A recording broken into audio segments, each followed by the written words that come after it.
We are Steve and Jill. Together, we've been buying and reselling land since the 90s. Our data-centric approach leaves our buyers asking, how can you sell it so cheap?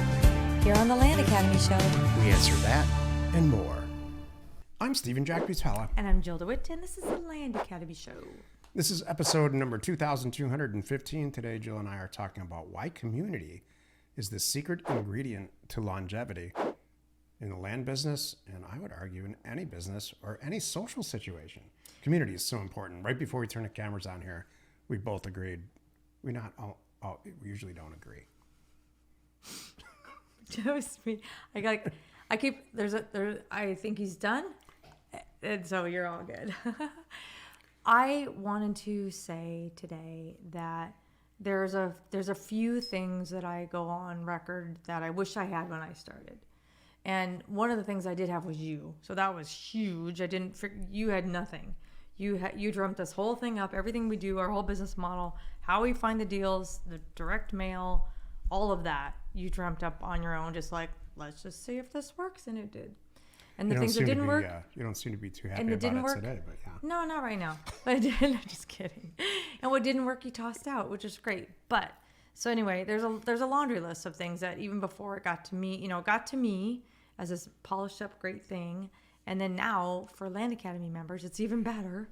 But one of the things that I've often said is I wish I had a community.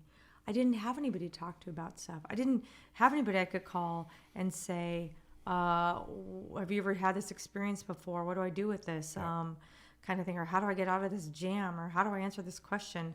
Like I remember having a notepad. The closest I had a community was one of the Debbies that I called, who was living, I think, in Colorado at the time. And I had like a 45-minute conversation with her. And she kind of brain dumped with me everything she thought I should know stepping into this role. Do you want to explain the Debbies? The Debbies are people that worked for Stephen before me. And there were several Debbies in different capacities, like as a transaction coordinator, mostly as a transaction coordinator. That was a lot of the roles. You would kind of get the deals together, pass them off to a Debbie, and then... It was their actual name. Yeah, they were really Debbies. It just was weird that there were a couple Debbies. So we don't have a Debbie. I don't even think we've ever had a Debbie. We haven't had a Debbie since I came on board. Yeah, I agree. It's kind of sad. Debbie became Jill. Or maybe Jan. Or Jan. But anyway, I had 45 minutes with Debbie, and I just had this... I remember I had a little spiral notepad, and I was writing a flip page...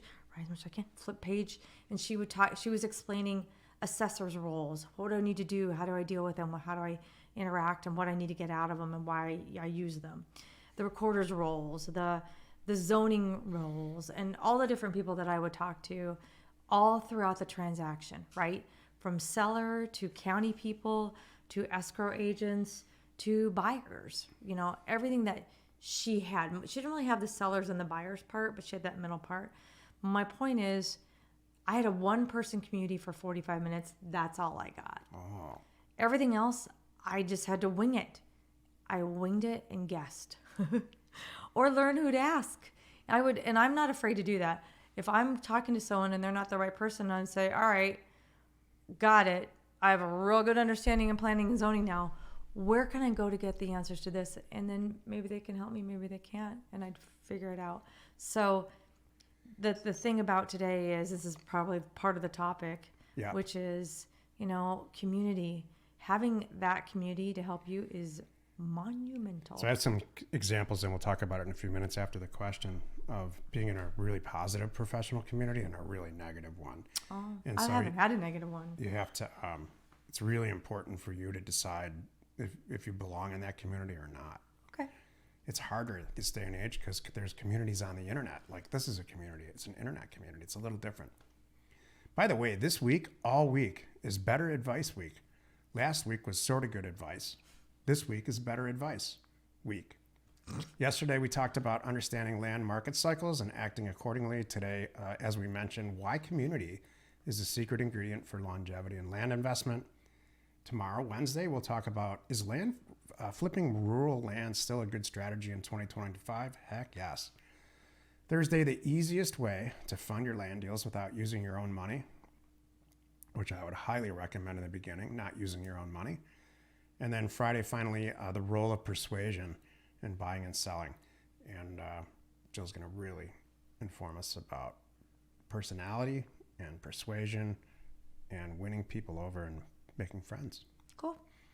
Each day on the show, we answer a question from our Land Academy member Discord forum and take a deep dive into land-related topics by your request. Okay. Alex wrote, do people actively use social media outside of straight selling?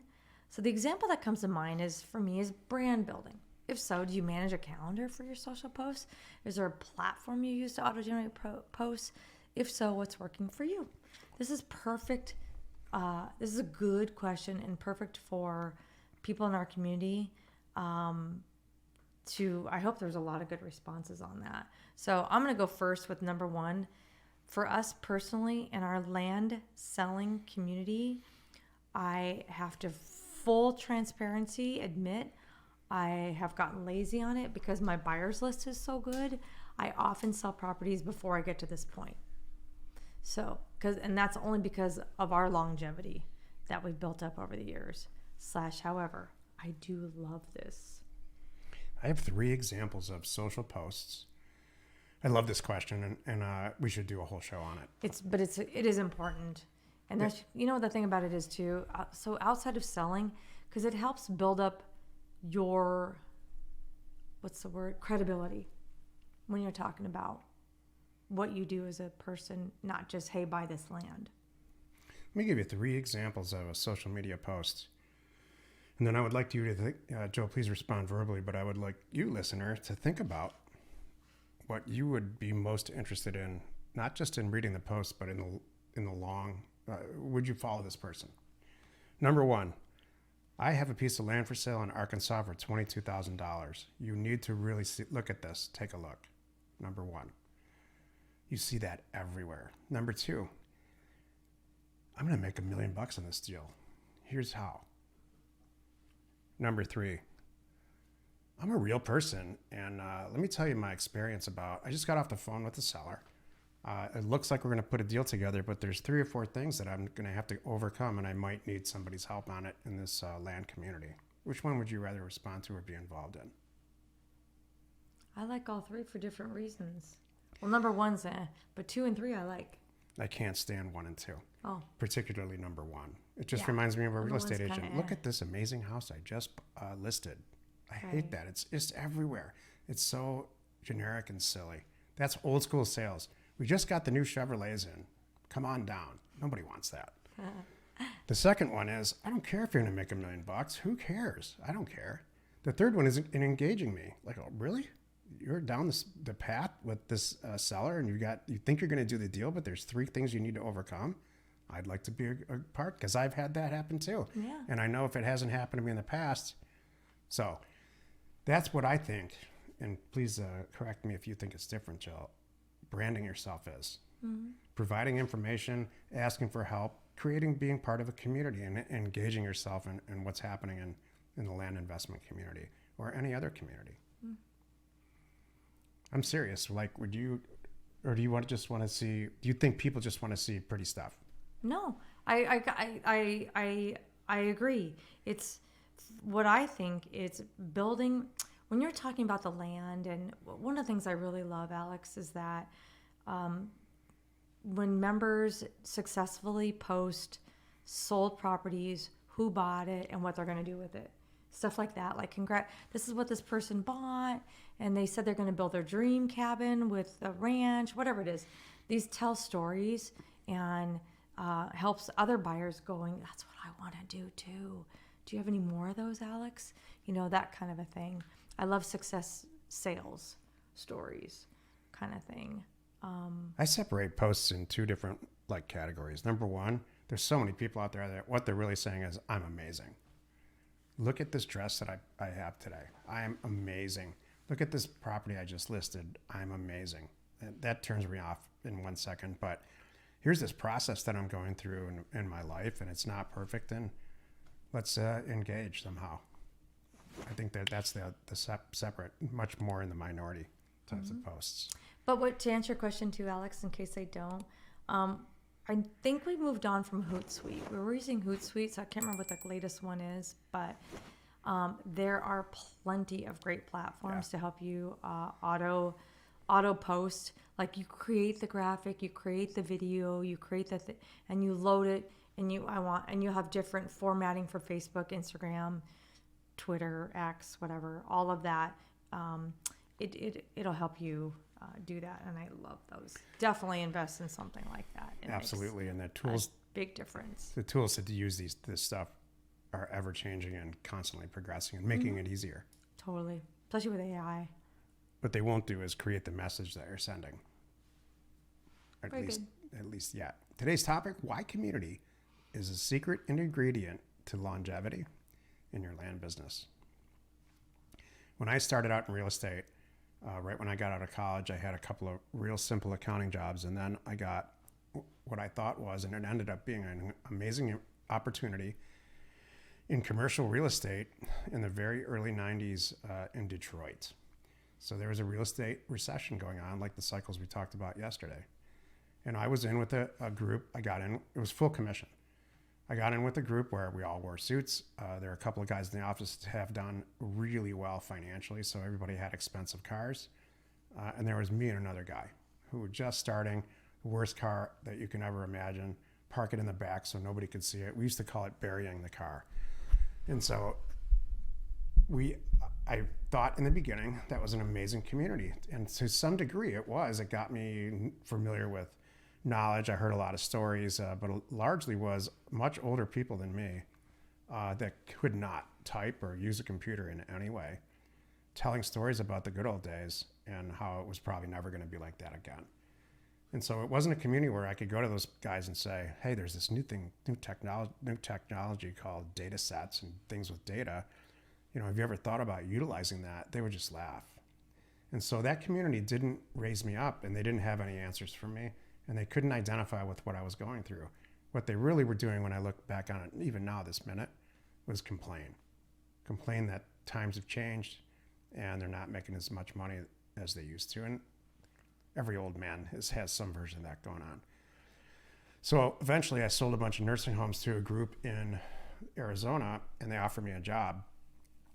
And they're at the infant stages of taking the company public. And so these are very, very intelligent people. One was a former CEO of the healthcare system here in Arizona with there was an accountant and an operations person. And we together, with probably 9 or 10 of us, took that company public. And what an experience in a community that was. Geez. This is one of my big gripes about work from home. You just miss out on all these experiences. And so I would like to think to some degree that we have created a community here, Jill and I, Land Academy, where we are providing this positive environment for people to ask questions and get deals done. And like Jill and I are always willing to fund your deals, which we'll talk about, I guess, in a couple of episodes. And so you have to find, I believe, community is the make or break scenario. And you know, how many times have your parents said to you when you were young, I don't think you're in the right crowd? True. Community matters. It does. Yeah. So, like I was alluding to earlier, boy, I wish I had our community when I was getting started. It would have been really nice. And it's so amazing too, because we're all working toward the same thing. We all have the same kind of goals, if you will. But we have such a variety of backgrounds now that of people that have come in. Like we have former, people work for the planning and zoning in different counties in our group. We have people that have, the forestry background, the architecture background, all forms of real estate background. It's just, and other successful business owners too, that everything brings something to the table. We can all learn something. And like you said, the right community, you need to be in the right community that's going to bring you up too. That's the whole thing. This is not a community that is in any way negative or anything like that. And you and I have accidentally, successfully created a very nurturing and supportive community where we all work together. We all believe in the abundance mindset. We really help each other. It's so nice. every time someone on a Thursday call says, I live right by there, or I can go look at it for you if you want. I'm like, God, that's so great. Or, hey, I know this area. Here's what's going on, and you need to know that. I'm like, gosh, this is like invaluable tips and help. So that to me is why community. It's not only real hand knowledge, but it's also support. It's support and encouragement and motivation too. Remember the 4 a.m. club? We have a group of people that I'm sure they're always in there at some point. Because our community is all around the world, not just here in the United States. So pretty much anytime, day or night, you can log in on our community and there's somebody there and someone you can talk to. And we've over the years have had different groups of the 4 a.m. club. Like, am I the only one up doing this right now? This is the time I have to, look at my deals and get questions answered and before I start my day and get the kids up and go to my job. It's awesome. Jill and I mean, you by leaps and bounds have created a community between the two of us. Mm-hmm. So Jill's so much better at some of the stuff that I'm not good at all. The social piece to this, and the non-real estate piece. Even though she has a background in that, which was really helpful. We were just better together. And so when she's got a deal that she's not sure she wants to do, which is not that often, she usually does the deals on her own for years and years now. She has been without my involvement. Like just today, Jill said, I've got 2 people interested in this asset that we're going to sell. And how much input do you need or do want about the sale price? Because it's been on the market for a while, but we bought it so cheap. I know we're going to make money. And I said, I honestly don't care. And she picked up her stuff and left and said, thank you. It's a great thanks. So she didn't even need to do that, but she just, for whatever reason, and this is a compliment, just needed some type of, okay. You know what? I want to make sure that you're okay with that. That was respect for you, not I needed it. Thank you. It was like I don't need it, but I want to make sure I'm not stepping on your toes, because there's deals that you have a passion about. I just think if you bounce something off of somebody else who you respect and have some history with, and they really don't like it, then you better listen, and vice versa. If they really like it, then you just think it's better. If you're making some type of financial decision, or should I go this direction with this land deal, they have a few people to ask about. That's really valuable. Yeah. Especially if they have a ton more experience than you do. Community matters. It's a huge thing. Agreed. Join us tomorrow where we discuss, is flipping rural land still a good strategy in 2025? You are not alone in your real estate ambition. We're Jack and Jill. Information and inspiration to buy undervalued property. We hope you found our content valuable and we appreciate your support. If you have not already, please check out our channel and hit the subscribe button. And your comments and suggestions help us to create the content you're here for. Hitting the like button helps to support our channel's algorithm and gauge your interest for future shows.